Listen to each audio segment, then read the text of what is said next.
I typically do book reviews of nonfiction, but I recently read A Gentleman in Moscow and I found it so inspirational that I just had to share it. A Gentleman in Moscow is a story about a Russian aristocrat named Count Alexander Ilyich Rostov, who at the beginning of the novel is facing charges for having written a revolutionary poem back when he was in college.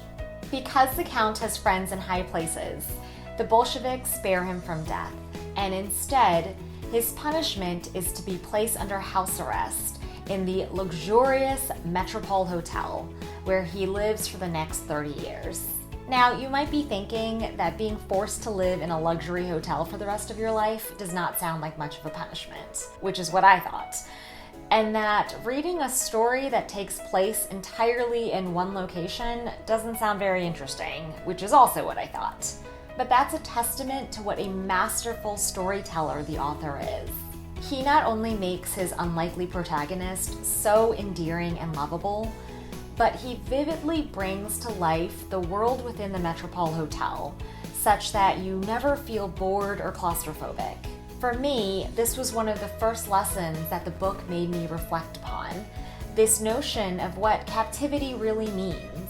You and I might not be under house arrest, but how many of us truly explore the world around us, rather than just floating through life, taking for granted the same things we see every day? The Count thought he knew every part of the hotel, until he befriends a young girl who gives him the key that opens up the world around him. Quite literally, she gives him a key that opens up every door in the hotel, from the basement to the rooftop. This book reminded me of the simple superpower that we all possess, which is the power of observation.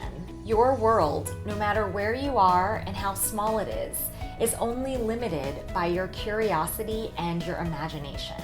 Also woven into these beautifully written passages are these poignant reminders of what it means to have dignity and what it means to be a gentleman, or a gentle person, really. The Count may be of a higher class, but it is abundantly clear that having manners, integrity, loyalty, and speaking and acting intentionally have nothing to do with class and everything to do with your innate character. In a way, this book reminded me of the comedy/drama Life is Beautiful. The author takes serious subject matter, in this case, the turbulent times after the Bolshevik Revolution, and he infuses these universal truths about life, but in a way that's not cheesy, and he's not like hitting you over the head with the moral of the story.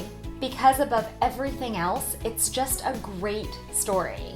There are heroes, villains, memorable supporting characters, adventure, history, suspense, and even a love story.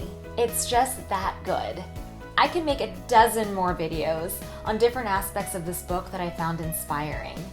But if I had to sum it up, when I finished reading the last page, I felt like I had finished a delicious, satisfying meal.